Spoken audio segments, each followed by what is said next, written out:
Hello everyone. Today I'm here with a Florida State University football legend, a Green Bay Packer Hall of Famer, an NFL Super Bowl champion. This guy was also named to the All-Decade team for the NFL in the 1990s. I'd like to introduce you all to LeRoy Butler. We'd like to thank Mr. Butler for taking a little bit of time out of his schedule to appear on our show. So many flavors. Mr. Butler, I'd like to just go back a little bit. When you were younger, you were diagnosed with club feet. Yeah. You had to wear leg braces and sometimes take a wheelchair to therapy. Can you tell me, at such a young age, what motivated you to get through those troubled times?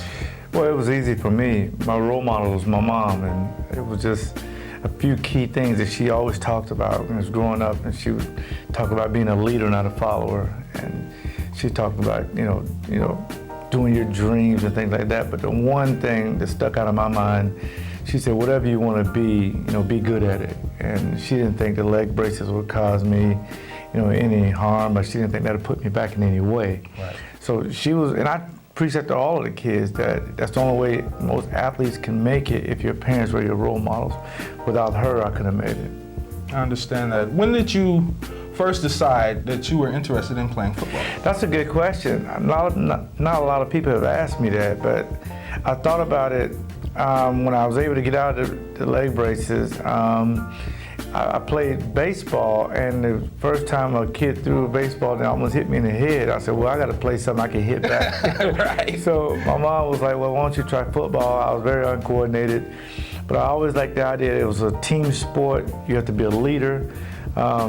And you had to be smart. And I said, man, you know what? I got 10, 11 years old. I started playing a little bit of Little League and a little junior high, and I got to be a pretty decent football player.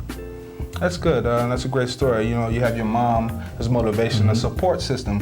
Every athlete needs someone who loves them just for them. And as I look at the National Football League, I found that a lot of the great professional football players come from the Florida area.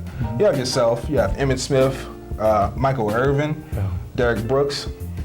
Now you have, I feel, 3 football powerhouses down in the Florida area. You have Florida, Miami, and Florida State University. Yes. Now, how do you guys decide to choose one of those schools as opposed to the other? It's tough. I think it goes to the head coach.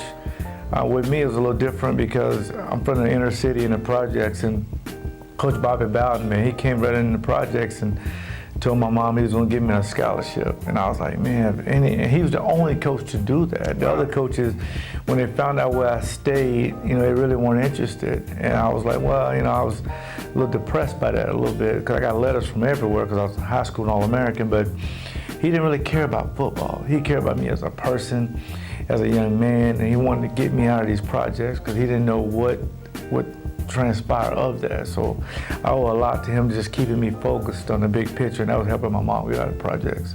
That's great.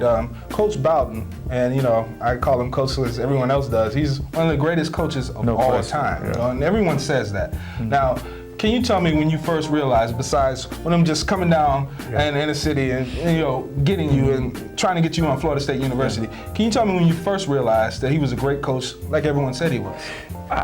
2 things. I remember going to his office and told him I had a problem with washing some of my clothes, and he wrote down his little pencil and pad, how do you wash clothes? You separate them and the colors from the whites, and he told me how to buy the washing powder and do all that. And the one thing that really put me on the map was against Clemson in 1988, playing in Clemson.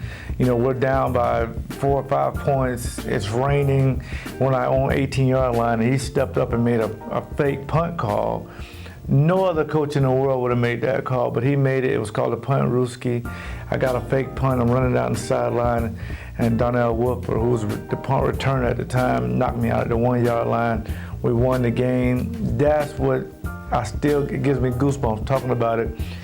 He set himself aside from all the coaches. Not only is he the winningest active coach of all time, but he just said, I'm going to give my guys a chance to win, and that's the guy I wanted to play for. Yeah, I mean, you ran the play. I watched it on TV, and I was like, oh my goodness. I still see the play. I'm hoping I score, but I don't.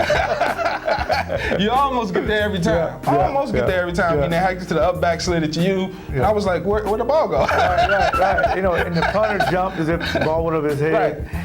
And you know, Danny Ford, the head coach of Clemson. I mean, you can just see, him like, oh no. And that's where I'm running down, and that game put me on the map. If he don't make, if Coach Bowden don't make that call, I really don't know how my career would have went at Florida State.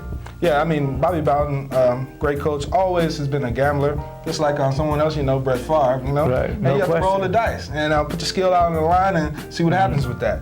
Now, from Florida State, I mean, you played there 3 years as a starter, and you played with some, Deion Sanders. Through that time, I'm sure you were evaluating yourself and trying to figure out, am I good enough to go in the NFL? Am I not good enough? When did you decide that you were good enough to play in the Professional Football League, the NFL? I guess it would have to be, my senior year. Coach Bobby Bowden called me in to take this Deion Sanders' place because I was a safety. He called me in to move to corner, and he thought I can be an All-American. And not only was I All-American, I broke all of Deion Sanders' interception records, and I was a consensus All-American. And I remember getting all these letters from the NFL teams, and I told my mom, I said, you know what, I may be able to get us out of the projects and play professional football. And most moms are very optimistic, and she said, it'd be great, but it really didn't hit her yet. Right. So when it was able, 1990, April 30th, getting that phone call in the projects, one of 32 teams, 30 teams at the time, is gonna call me to put me on their squad was a very rewarding feeling. I'm sure it was. I mean, you went in the second round to the Green Bay Packers, and through the first couple of years, you had a few losing seasons or what have you. Yeah. Now, there was a situation where you knew the Packers were going in a different direction and trying to get that image back they had in the 60s of being a winning team. When did you have that feeling that was happening and that you needed to change your game to meet that expectation? That's a good question, because when I first got there in 1990, I was at Florida State. We won 30 games in 3 years. So when I got there, we lost 12. And I was like, wait a minute, it ain't supposed to go like this, because my best friend, Emmitt Smith, went down to the Cowboys in a couple of years. He won a couple of Super Bowls. So I'm like, man, am I going to ever win a Super Bowl? And I remember meeting this one guy, kind of hillbilly-looking guy with some jeans on and a shirt, and they said, that's your new quarterback. And I was like, well, maybe, do you really want to get this guy? And I saw this other big guy, 6'5", 300 pounds. They said, Reggie White's coming to the team. I said, man, this thing may turn around. Right. And Ron Wolf was able to do something a lot of GMs wouldn't do. He got a bunch of guys with don't have a big name, but these guys really want to play for us. Some ball, baby. And that's all you need. Right. And after the '93 season, I said, we may have a chance to be really good. That's good. I mean, now when you look at Florida State, I mean, you played with some guys that, they pretty much were first, second round draft picks that were sure to go to the NFL. Yeah. In the college game, there's a difference amongst the skilled players. And I mean receivers, quarterbacks, tight ends, and running backs. What is the distinct difference you found between the college football players and the pro players after you played a little bit in the NFL? Speed and heart. When you come from college, you're the big man on campus, but when you get to the pros, you're just another guy that runs 4.3. There's nothing, you have to set yourself apart. And the heart of it is being able to put yourself in position to make plays and to be patient. With the pros, you're not going to just start right away. So you have to, most guys, they get a little discouraged because in college they're All-American, then they come to the pros, there's a good guy already there. So a lot of them get discouraged and they really don't pan out. But the guys who understand, like I did, when I got there, I want to learn from the veterans. I want to be on all the special teams. I want to do whatever I can to get noticed. And when I get my chance, take advantage of it. That's how I tell all little leaguers, you don't have to be the best guy on the field to make it to the pros. You have to be one of the smartest guys to show heart and determination you'll make it. So when you first started there was a lot for you to learn, and you had to go against opposition. What did you learn that made you a much better football player as opposed to how you were at Florida State? What techniques or what study skills did you develop? It was studying, because at Florida State I was so good I really didn't have to study a lot of tape because I knew a whole lot about because I was, in my head, it was like the number tree. The guy can only run 9 routes, and I figured, well, it's not that big of a deal. Right. To the pros, not only can they run those 9 routes, but they can break them off if you're covered. So I said, wait a minute, I got to study. So I took all the defensive backs, and we got together, and we broke down the receivers, the running backs, the tight ends, and now we understand it wasn't a route. They were running to landmarks. Right. If I can get to that landmark before the receiver, I can cause a great collision, right, or I can get an interception. I understood that early on in my professional career that I did not know that at all.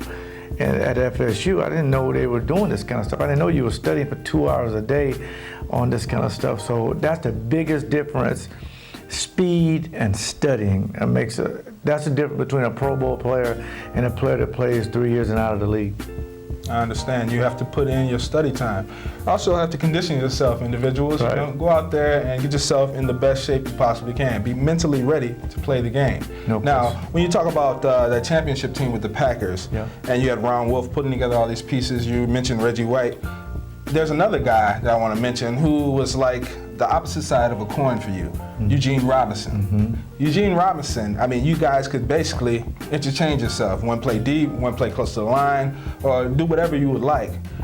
What did you guys discuss as far as being in the secondary together to make yourselves better? Thinking about Eugene Robinson makes me very emotional because he was probably the smartest guy I've ever played with, and I just remember him intercepting a lot of passes with Seattle, and doing a lot of those things. And I remember watching him on tape. I was like, man, it'd be cool to play with that guy. And next thing you know, we signed him free agent. I said, man, this is a dream come true. And this guy was very vocal. He's very smart. I mean, he was a mentor. I just really learned a lot from him. And if you had him sit in this chair, he'd probably say the same. And I carried that on with Darren Sharper. I just kind of moved that towards Sharper. And those two guys that I really, in the secondary, I really, really enjoy playing with.